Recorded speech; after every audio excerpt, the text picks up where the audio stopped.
students, today we are going to start with a new phylum, that is Phylum Arthropoda. Phylum Arthropoda. Arthro means jointed, poda means legs or appendages. Extended parts of the body are called as appendages. This is a phylum of animals with jointed legs or appendages. What does it mean, jointed legs or appendages? So their legs will be made up of parts joined together. Like you may have noted in cockroach, their legs are made up of many parts which are joined together. All these animals with a tough cuticle or armor-like exoskeleton belong to this phylum. All the insects like cockroaches, housefly, mosquitoes, scorpion, then spider. Some marine arthropods include prawns, crabs. So all these animals belong to this phylum. This is said to be the largest phylum of all the phylums. The total known animal species are 12 lakhs and this phylum alone comprises of 9 lakh species, which is about 2/3 of the total known animal species. Over the course of evolution, this has been the phylum that has been the most successful, and it is because of their tough exoskeleton which is made up of chitin. Largest phylum with 9 lakh species. Total animal species are 12 lakh, that comprises of 2/3 of all animal species. Habitat. They can be aquatic, freshwater aquatic, for example crab, and marine water aquatic, example prawn, lobster. You've eaten a lobster, haven't you? They can be terrestrial, example cockroach. They can be in air, for example housefly, mosquito, butterfly. Next, habits. They can be solitary, meaning on their own, for example spider, scorpion. They can be colonial, example honeybee. Gregarious. In colonial habit, the individuals are together and they do not live away from their colony. They are a part of their colony throughout their life. And gregarious is wherein the organisms are together in a colony, but they can survive independently also. So that is gregarious habit. Example is locusts. They can be diurnal. Diurnal means active during daytime. Example butterfly. Or they can be nocturnal. Nocturnal means active during night time. Example cockroach.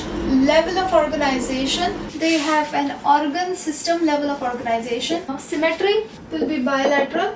Germ layers will be triploblastic. Segmentation will be present. They will have a true coelom of the schizocoelous type, wherein the mesoderm is split into pouches. If you remember, Annelida, Arthropoda and Mollusca had schizocoelous type of coelom, and Echinodermata, Hemichordata and Chordata have enterocoelom. Something special about their coelom is that they do have a true coelom, but that coelom is filled with their blood. In us, our coelom is not filled with blood. Our blood is inside the blood vessels. Okay, and it runs only in the blood vessels. The blood vessels will be present inside the cavity, but the blood is not flowing into the coelom as such. But in arthropods, the coelomic cavity is filled with blood. So as such, this coelom has been called as hemocoel, filled with blood, therefore called hemocoel. Body. The body of an arthropod is divided into 3 parts: head, thorax, and the abdomen. Most of the insects, for example ants, cockroaches, have their body divided in this manner. In some of the arthropods, the head and the thorax is fused together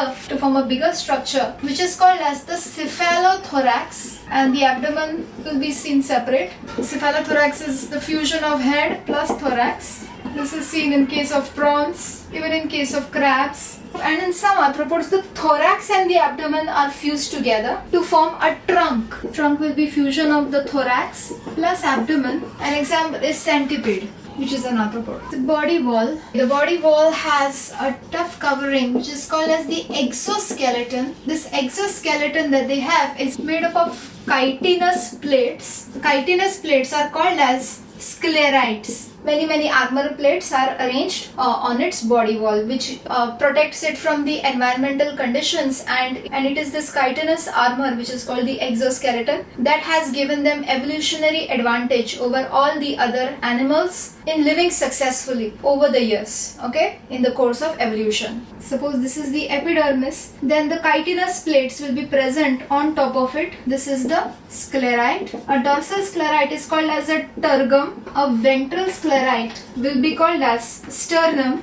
and the sclerites on the sides will be called as pleura. Lateral sclerites will be called as pleura. These sclerites are joined together by flexible membranes which help them in movement, okay, and prevents these plates from falling apart. These flexible membranes are called as arthrodial membranes. Flexible membrane holding sclerites. Let us write down that the exoskeleton protects the arthropod from environmental conditions. It is the reason for their evolutionary success. Apparently, arthropods have survived big catastrophes in the past also, including the atom bombs. These sclerites is made up of this component called chitin. Chitin is the homopolymer of a chemical called NAG, N-acetyl glucosamine, in the marine arthropods called as the crustaceans. This chitin is deposited with calcium salts to make it even tough, which explains why a crab or a lobster has a more tougher chitinous exoskeleton. Haven't you noted that? Next point, the exoskeleton does not expand with the growth of the arthropod. So periodically, because of the growth of the organism, these chitinous plates need to be shed and new chitinous plates are formed in them. So periodically the arthropod needs to shed off this exoskeleton and create a new one. This period of shedding of the exoskeleton is known as ecdysis or molting. Cockroaches also undergo many moltings before it reaches from a juvenile cockroach stage to an adult cockroach stage. Chitin is a homopolymer of this component called as N-acetyl glucosamine, short formed as NAG, in crustaceans, which is a class of arthropoda.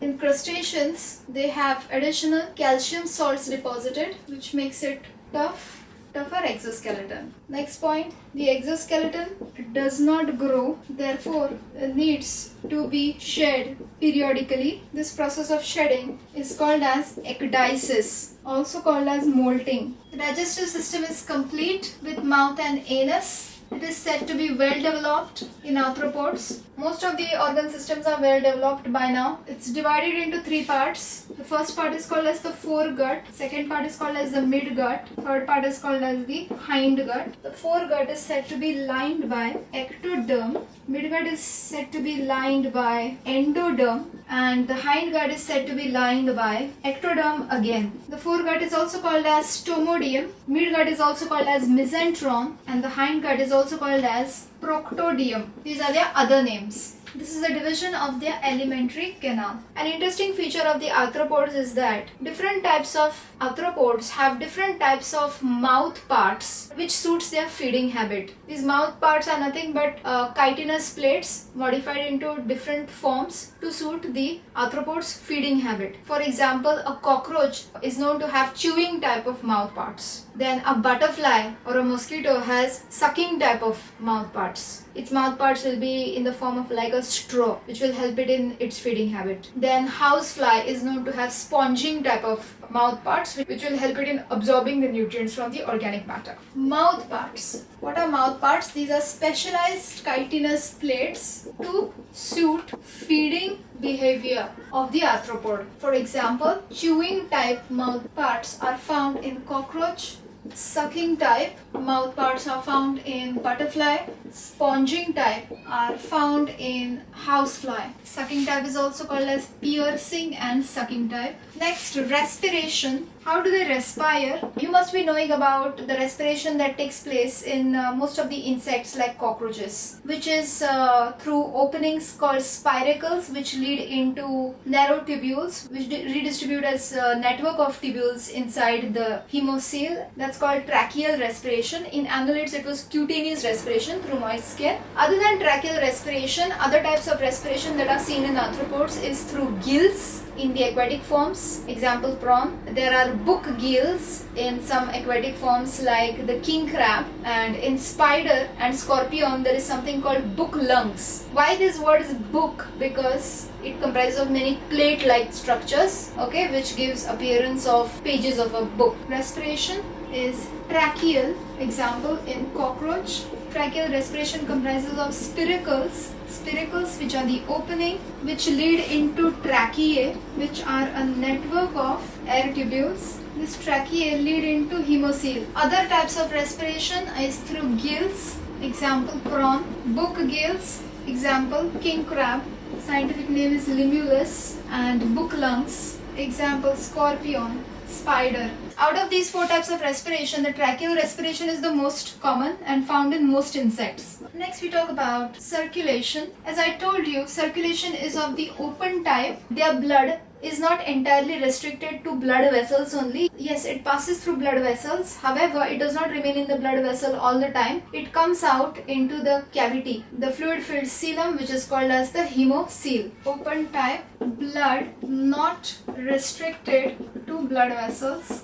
Blood comes out in hemocoel. The blood that they have does not have a respiratory pigment. No respiratory pigment is present in the blood, therefore it appears white. Have you tried killing a cockroach? The best device to kill a cockroach is a slipper, right? When you smash that slipper onto a cockroach, what comes out? Mayonnaise comes out, isn't it? What color is the mayonnaise? It's white in color. Is it red in color? No, it's white in color. Why is the blood of an arthropod white in color? Because it lacks respiratory pigment, like hemoglobin. You know, hemoglobin binds to oxygen. Why doesn't it require hemoglobin? Why do we need hemoglobin? Because our respiratory system is restricted till here only, no? Through nose, we inhale the oxygen, it comes into our lungs. This oxygen needs to be taken from the lungs by the RBCs using their hemoglobin, and then it needs to be carried all around the body, isn't it? That's why we need a respiratory pigment to carry that oxygen from the lungs to the rest of the body parts. However, in cockroach, what do they have? They have so many spiracles on the side and so many trachea which will distribute themselves and will divide and will branch out, and they will form branches and a network of air tubules throughout their body. So oxygen that comes in is basically going in throughout their body. There is no need for them to pick up that oxygen from one place to transport it to some other place, because all the places are provided with ample amount of oxygen because of the network of these tubules. Clear? That is the reason their blood does not have a respiratory pigment, hemoglobin. No, they don't. Therefore, it appears white. It's called hemolymph. Lymph is a transparent fluid in us, isn't it? Why does not have a respiratory pigment? Since tracheal respiration, which comprises of the network of air tubules, distributes oxygen to all body parts. They do have a heart which is dorsal in location and is said to be a neurogenic type of heart. What is a neurogenic heart? So the impulse is generated via nerves. The invertebrates are known to have a neurogenic heart, and we are known to have a myogenic heart. Myogenic heart is wherein the impulse of the heart is generated by the muscle cells only of the heart. Myo means muscles. But the invertebrates have a neurogenic heart wherein the impulse of the heart is generated by nerves, not the muscles. That's the difference between invertebrate heart and vertebrate heart. Clear? In the name of Lord Mahadev, please subscribe.